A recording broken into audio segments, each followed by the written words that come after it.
We're in the swing of placement season, so I thought I'd give you guys 5 essential skills, soft skills, that you should master before you start your placements, for those of you who are already not in the swing, or maybe you're still early on in your placements and you're like, 5 things I could learn to be a bit better. Now, first thing I would say, I think you should set professional boundaries. And what I mean by that is, one of the things we know we get marked on, well, I don't get marked on, but like you get marked on, is how well you get along with the team, how you're integrating yourself, how you're fitting in, do you like the vibe kind of thing.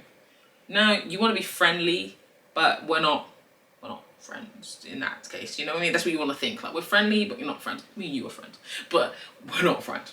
And what I mean by this is, obviously you feel comfortable to like discuss your weekend, share what you're comfortable sharing, but don't get too comfortable. Don't start talking about oh, I have this friend and this happened, da da da da. You know what I mean? Like, you want to keep it professional, respectful, boom, simple. You're gonna relax and get comfortable with the team. That's expected, ideally, in the best placements. You feel like you're a part of the team, and you want to feel like you can just be like, oh, this is like one of my mates. But no, that's it. Maybe refrain from doing it. That's my opinion. Anyway, on that one, it's just easy to get swept up in things if you're not careful. So you don't want to do that. Second thing is to be adaptable. Now, this is obviously a given. And I'm not just talking in terms of be adaptable in terms of, I went in to see a patient and they didn't present how I was expecting them to present, so now I need to completely change my plan. Obviously, that is important. But I'm talking about the fact that sometimes people are I'm not saying your educator should know obviously that you're coming, and I know I've heard stories of people who turn up to placements and it seems like no one knew they were going to be there and there's nothing really planned. And in many cases, your educator should plan, okay, this is what's going to happen and this is where the person's going to go and who they're going to spend time with. But things change, so don't be that person that's like, oh, well, my friend was on this rotation or on this placement and my friend got to do da da da da da. Oh, okay, well, I ain't getting to do it on the first week like they got to do it. Be understanding, but don't get me wrong, if it is something that you really want to do and someone else has been offered it, ask, but maybe you need to do it at a different time. So be flexible in that sense. Don't moan about it, you know?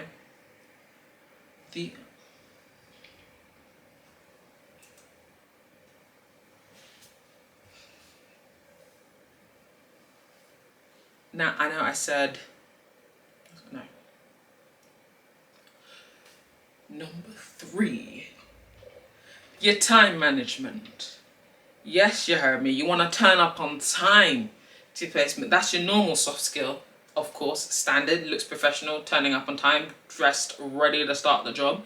But I'm talking setting yourself aside enough time to make sure that you're, one, when you're on the job, setting yourself time to see the patient and write up the notes from the patient, but also setting yourself aside time, if your educator allows within your placement, setting yourself aside time to do reflections, work on any like case study types of things they've asked you to do. And it really shows that you're like, okay, I'm taking on board what I'm learning. So let's say on the placement, they just did an in-service training to the band 5s and then you were allowed to tag along. Ask, okay, so I had this in the morning. Is it possible, if caseload allows, for me to take 30 minutes after lunch to sit down and just reflect, like write a reflection on that? 1, it shows that you're a proactive person, but 2, it shows that you know how to manage your time as well. So it really, I think, is a skill that is good to have. Time management also helps you outside of your placements, especially if you're going through like your dissertations at the exact same time as you're doing your placement, or you have any additional work to do, etc. So that one. Number 4 is creativity.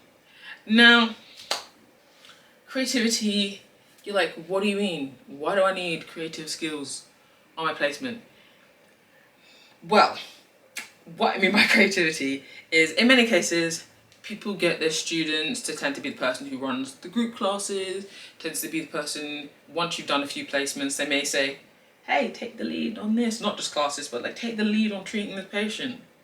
I'm not saying go wild, go crazy, but when I say creativity, it may be the way you approach the patient in terms of explaining things to patients. I sometimes, let's say if there's a language barrier with the patient, rather than me like just saying the word louder, like, because I find sometimes it's like, frame, like, you know, I'm talking more of a creative would be something minimal, like me lifting up the frame and be like, yeah, things along those lines, or whether it's getting creative with how you motivate the patient, like, oh, I heard they're giving out tea and biscuits over there, do you wanna come see the tea and biscuits? Or if we walk over there, you'll get that. You'll find that physios are very persuasive, we're very persuasive people. And people will initially agree to get to the chair, and the next thing, we're in the hall, we're at the toilet, and we're checking their transfers from the toilet, and then somehow we're up the stairs and we've assessed them, and then our therapy thing. So that's a skill you need. You need to get creative, think outside the box. How are you going to get someone to want to be involved in what you're selling? Not selling, but you know. Skill number 5, the last one I think is very important and will help you throughout your whole career, not just on your placements, is the ability to give an effective handover. Nothing's worse than a handover that's a bunch of waffle and you're like, but what about this? Or, okay, lovely, you told me that, you know, she likes to do this or he likes to wear that, and they said this funny quote to you, but you haven't told me the main thing. And then I get in there and I'm like, you didn't think to tell me that this patient is, let's say something extreme like an amputee. You didn't think to mention that. So things along those lines, but I'm getting ahead of myself here. So the importance of an effective handover is obviously 1, for time management. 2, it's just nice to be like, okay, boom, you look organized when you come in and say, hey, educator, I've seen said patient, this is what's wrong, this is what I've assessed, and this is what I'm thinking. Could you come and review? Or I'm thinking of referring for blood. Depends on what type of placement you're on and how far you're on along the placement. But I know for myself, when I was doing placement, I think until about my, I want to say 4th or 5th placement, I didn't have like an official handover technique that I used. It would just be more me explaining what I found, what I'm thinking, and hoping I'm on the right ball path when handing over. But along one of my placements, I learned about the SABR approach to handing over. So you got the S, which stands for situation, B for background, A for assessment, and R for recommendation. So the situation would be, I have a 50-year-old woman who's come into A&E and she's fallen over. That would be like a 50-year-old woman who's coming to A&E. B would be like, okay, fell, they have poor balance, which led to the fall, they've fallen before. A would be your assessment. So on your assessment, you could add the poor balance in there as well. You could be like, I've assessed them, they're not great on their feet, unstable, integral, requires a walking aid but they don't have one. What is your recommendation? They have a walking aid, you know? Okay, actually I probably should have picked a better example, but you catch my drift. Check out SABR. I think that's a good approach.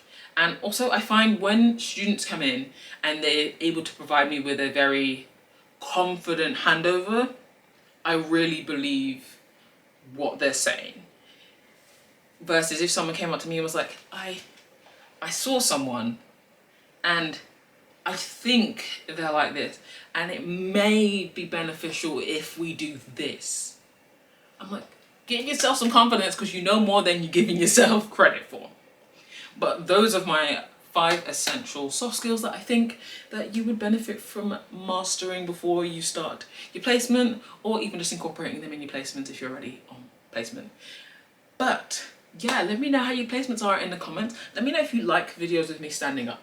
I feel free standing up versus sitting down. It's nice. I might do this in more videos. But anyway, I'll catch you guys in another video, probably where I'm reflecting or showing you my life or traveling or giving you more advice, which is what I do on this channel if you're new here. So subscribe if you're interested, and I'll see you then. Bye guys.